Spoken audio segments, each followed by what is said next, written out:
There is fire on the mountain, and nobody seems to be on the run. Oh, there is fire on the mountain top, and no one is running. I've decided to start with that song because I feel like there is fire on the mountain, and yet we are just looking on and not doing anything about it. I feel like we should all be concerned about the increasingly growing culture of digging up one's past and tethering it to them as if they're incapable of growing or morphing into better versions of themselves. As someone who constantly speaks about the possibility of someone having contradictory ideas in a space of 24 hours, and this is in as far as growth is concerned, I find it disheartening that we are putting people out of jobs over tweets they made decades ago, or even a decade ago, or even half a decade ago. Last year, I hosted someone who has been active on the interwebs for about 14 years. And when I asked him about this culture, all he said is that we have to be careful because for every action in our past, it bears a consequence in the future. And I agree that for every action, there is a reaction. But it's very hypocritical of us to cancel someone over tweets they made a decade ago, or even half a decade, or even last year, without intent to harm anyone. And when I speak of this, I've just remembered a friend who had to tear down. Uh, what did he tear down? He tore down his he tore down his Facebook account because he was going to apply for a job. He wasn't sure that he might have posted something that might, you know, offend his new employers. So he had to tear down the Facebook page and open a new one. And about a week ago, there were articles that were going around on social media that were being shared. And in them was a Kenyan journalist who lost his dream job with CNN over tweets he made in 2014. Of course, our comments aren't very surprising. They wouldn't go far away from, hey, you have to be careful what you post on social media. Valid reactions, reactions, varied reactions there. But if we are honest enough to admit that what we know now isn't what we knew a decade ago, you understand why this culture is problematic. The law itself that dictates that ignorance is no defense has changed over the years. There are adjustments in the system to cater for the change in mindset.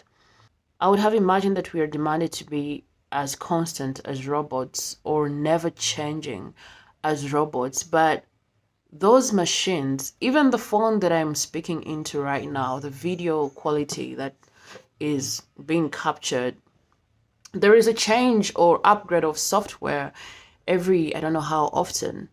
I just updated my phone software recently and it's marvelous. It's totally different from the device that I bought 6 months ago.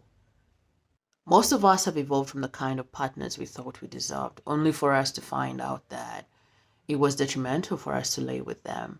And we are also the same people that cringe at pictures or posts we made 5 years or 2 years ago when Facebook brings up the memories in our feeds. But we are the same people that are digging up posts to make sure that someone gets fired. In a space of 8 years, this journalist is said to have graduated from being a resident of a slum to winning scholarships in the US and also landing himself a job at CNN.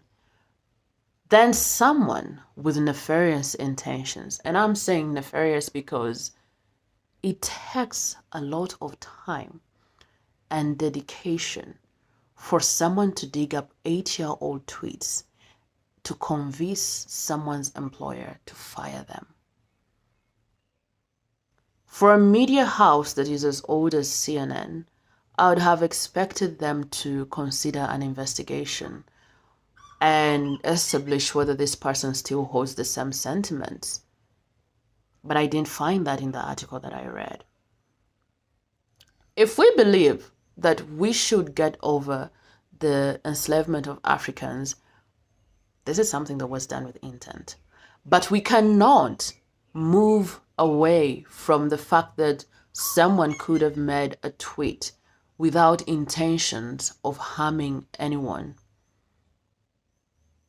There is a problem.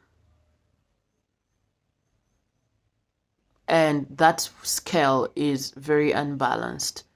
Because if we can forgive someone that was done intentionally, but we cannot forgive that which isn't done with intention, then there is I don't know how many times I have to say there is a problem. I need to find a synonym to that. I need to find another word that means there is a problem. We need to do better. We need to get away from the cancel culture. Or if the cancel culture has to be upheld, it has to really have valid reasons as to why someone has to be cancelled or why someone really has to be fired from their job. I don't understand, really, I do not understand why there was no investigation carried or why they never cared to establish whether this person did this with intent or whether they carry the same sentiments. For them to be fired from their dream job just because they made a tweet 8 years ago, that is a lie. And we are making it look like human beings are supposed to be perfect, yet all of us are susceptible to making mistakes. We're not, even robots crash, for God's sake. If a robot that is programmed to perform a particular a particular task, if it can crash and be malfunctional, why is it that a human being that is pressed by the many things that happen to us, why is it that we cannot give them the grace to be human beings and apologize at least? We can't be canceling and firing everyone over things they did in their past. We evolve, we change. Man.